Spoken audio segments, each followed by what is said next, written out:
The Baltimore Ravens, free agency. Harry has some great graphics up here. We'll start with the Ravens. We're giving out. Sue's not going to give out grades. Obviously, they added Derrick Henry, lost Patrick Queen, Morgan Moses, and John Simpson. Re-signed Justin Madubuike, Malik Harrison, and Brent Urban. So pretty good work from them. I think for me, dudes, the question is, how much is will we see a step back from the defense with Mike McDonald leaving? I think you have to kind of factor him in as well. Patrick Queen goes to the freaking Steelers. That's brutal. I love the Derrick Henry addition, but I do think you have concerns about the offensive line. Now Kevin Zeitler signed elsewhere. He signed with the Lions on I think on Monday night maybe or Tuesday afternoon. Yeah. I'm going to give him a flat B here. What say you? I was right around there. I gave him a B- because the losses up there, you talked about the offensive line losing not only your starting right tackle, but your left guard as well. And then you look at Patrick Queen and what he's meant to that team. Him and Roquan Smith, probably the best linebacker duo in all of football. And then you add losing your defensive coordinator, Mike McDonald. But a name that isn't up there, Geno Stone, right? He is a true ball hog. And that's the one thing about the Ravens. They do a great job in developing their young players. I think he was a 6th or 7th round draft pick. But they get those compensatory picks back, right? And then they find another Geno Stone, and they find another Patrick Queen. So if you look at who's going to be playing next to Roquan Smith, it's either going to be Malik Harris, who re-signed with them, or Trenton Simpson, who they took in the draft last year. So what they do, they just do a really good job of developing. And then you look at the tackle position, it took Daniel Faalele a few years ago. I think they're hoping that he can take that step and be that right tackle for them as well. So I just gave them a B- because they lost so many pieces on defense. And then, like you talked about it, half of their offensive line won't be there. So it's all about continuity. Now, you can build that up in the offseason, but they haven't made any moves to shore up that offensive line or really bring in the defensive help in besides the guys that they groom. But that's who the Ravens are, right? They're going to build through the draft, and teams that have success, they can do that. So I gave them a B-. Yeah, Faalele, and then Ben Cleveland, who was a 3rd-round pick in 2021. It's like, all right, they've got Linderbaum from 22, Cleveland from 21, Faalele from 22, and then it's Amuve Lalu, the 6th-round pick at left guard probably now, and then Ronnie Stanley, who's a 1st-round pick in there. So I think McCarthy's still there too, right? Yeah. All homegrown offensive linemen, and if it's like if they're right about the offensive line and being able to coach it up, then we won't be worried about it as much, and Derrick Henry will be running free. But if not, you do have some concerns in that offense. The Cleveland Browns brought in Jameis Winston, traded for Jerry Jeudy, signed Devin Bush, lose Joe Flacco to the Colts in free agency, brought back Shelby Harris, Maurice Hurst, and Zadarius Smith.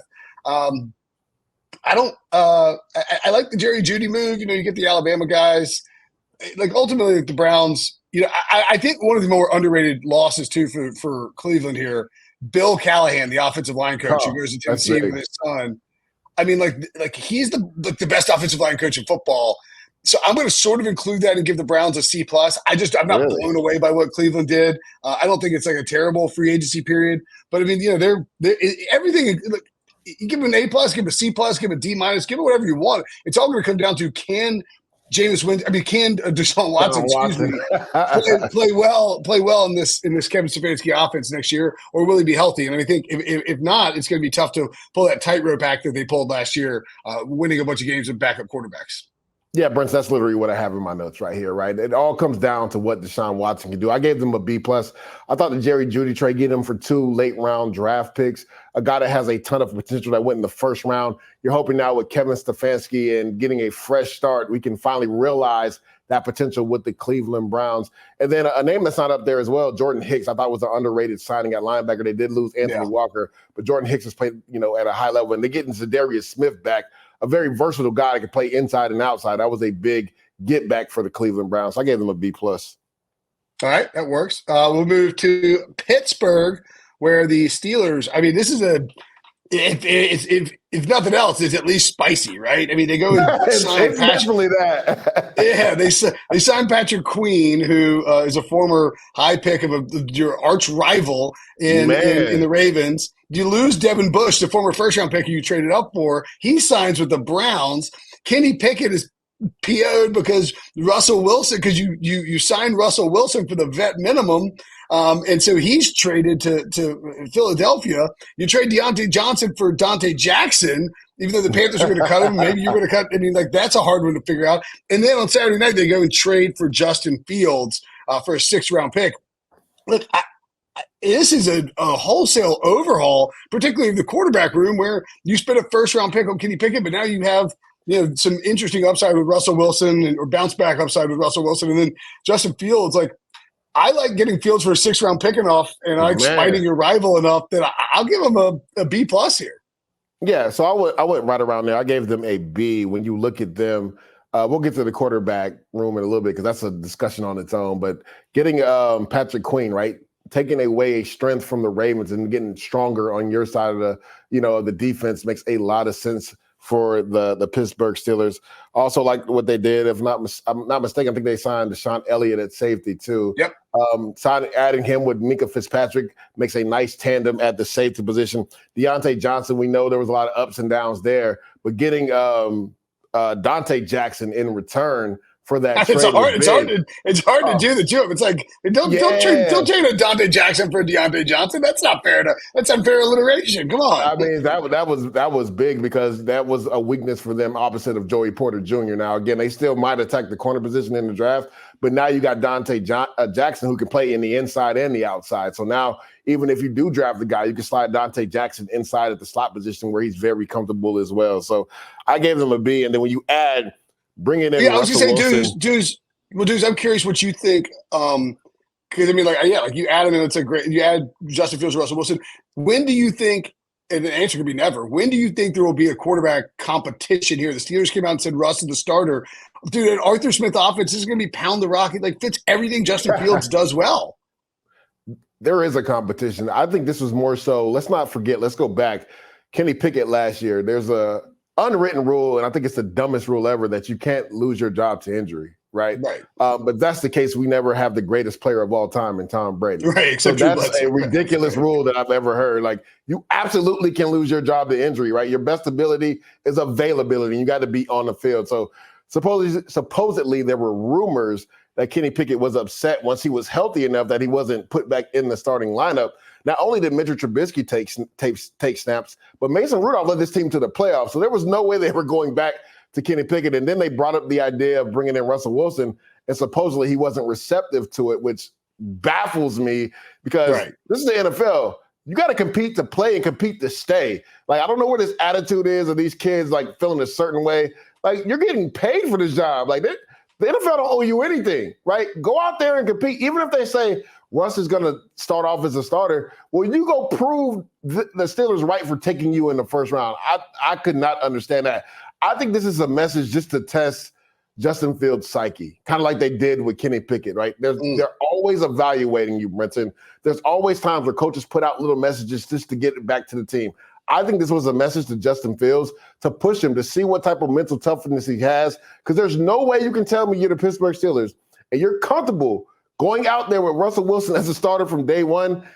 I said it right after the Kenny Pickett trade. I was like, if I'm the Steelers, I'm calling the Chicago Bears right now because I'm not comfortable with Russell Wilson being our only, valid starter at Russ the or bust position. Yeah, exactly. So when you look at what Justin Fields has done, we've seen the progression over the last few years. Everybody wants to know, can he really develop inside the pocket? That's been his biggest question. We know how electrifying he is. Well, with this Arthur Smith offense, like you said, it's going to be based off running the football. So you think it plays into what both of these guys do well. The only thing is, with Arthur Smith, he likes to attack the middle of the field, and Russell Wilson has not done a good job of throwing the ball in the middle of the field, right? Justin Fields has done a much better job than him of throwing the ball in the middle of the field. So I believe this will be a competition. I'm not saying Russell Wilson doesn't start the season, but I can see a scenario if he comes out the gate slow that they turn, because they've done it already, right? They did it with Kenny Pickett.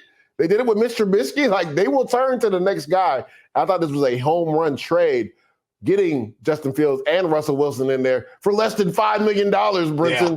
That's crazy. Yep. A quarterback room for less than $5 million, and two guys that have been proven starters before. So I gave them a B for it because we don't know how the quarterback room is going to technically work out, and there's still a lot of holes on this team. When you look at it, they're still going to need probably another pass catcher and probably even another corner as well, and they're getting a little older on the defensive line. So I would have liked to see them sign somebody a little bit younger on the defensive side, but they could address that in the draft. They do just like the Ravens in regards to developing guys and then getting them paid or letting them leave and getting compensatory picks back.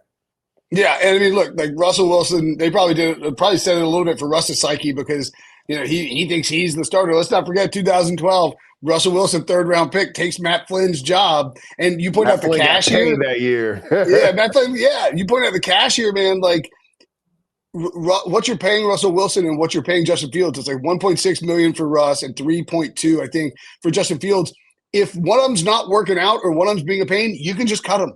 Like you can Yeah, trade him, cut him, for do sure. whatever you want with him. You Yeah. can flip Justin. If Justin Fields is great, Russ is playing well. You can flip Justin Fields for a third round pick, or you say like Russ, this year's yours, and then Justin Fields, we're gonna. There's lots of options. They gave themselves lots of maneuverability here. I like it. The Cincinnati Bengals. You mentioned Geno Stone, another in-division defection from the Ravens. Also add Zach Moss. They trade Joe Mixon to the Texans, lose DJ Reader and Jonah Williams as well. Of course, they tag T. Higgins and re-sign Drew Sample while also adding Sheldon Rankins. And then today, I believe, right before we started. You saw my notes. I had already put it in there. Yeah, no, I did see that. Yeah, they signed Trent Brown. They now have I think 777 pounds of offensive linemen at the tackle position. I mean, it's insane. Orlando Brown and Trent Brown are massive men.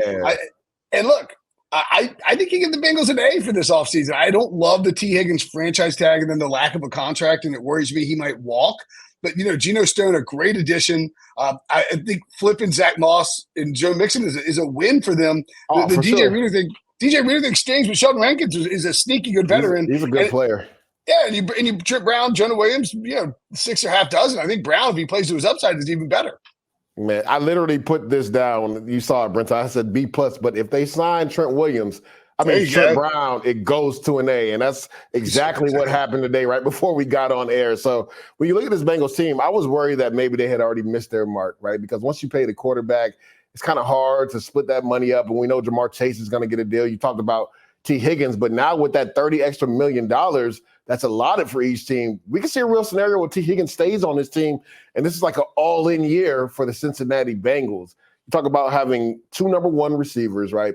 And if you look at both of these tackles, when they're in their right mind, right, and when they're locked in, 2 of the better tackles in football. And I actually just interviewed Trent Brown the other day, going into free agency, and his thing was he doesn't worry about all the accolades, and people will say he shows up when he wants to, and he's had injuries. But when you ask defensive ends in the league, who's one of the hardest guys to go against, without a doubt, it's Trent Brown. It's not even close. For a guy to be that size and be that nimble that he is, and with the arm length that he plays with, when he's locked in, he's I would say he's a top 5 offensive tackle in the league, right? And then Orlando Brown, with the pedigree he has, coming from not only the Ravens, but the Kansas City Chiefs as well. So now you got 2 bookend tackles as well. You worried about, your quarterback, Joe Burrow, getting banged up. You should be solidified at the tackle position for sure. And then you talked about it. Sheldon Rankins, a sneaky good pick. He's just been a really good D tackle his whole career. Doesn't get a lot of the accolades that some of the other D tackles get. And like you said, DJ Reader, losing him hurts. But Sheldon Rankins and BJ Hill make a really good tandem at D tackle. I talked about Geno Stone and my affinity for him. But what's not up there is Von Bell is going back to the Cincinnati Bengals. And he was like their tone setter in the secondary, because that Dax Hill experiment did not go well for the Cincinnati Bengals. I never understood why they took him in the second round, because to me, he was just like Mike Hilton. He was a really good slot corner. They just thought they were going to move him to safety and thought it was going to work out. And I just, for the life of me, didn't understand why they had that train of thought, right? Because he's an elite slot guy, but now you have 2 elite slot guys. Be interesting to see, do they move him back to corner and maybe he plays more in those dime packages and they get him out of the safety position, because Geno Stone and Von Bell would be a nice pairing. I'm like you. I gave them an A. T. Higgins coming back on the franchise tag, especially with how strong the draft is. I don't think a lot of teams are willing to give up that much draft capital for a receiver right now.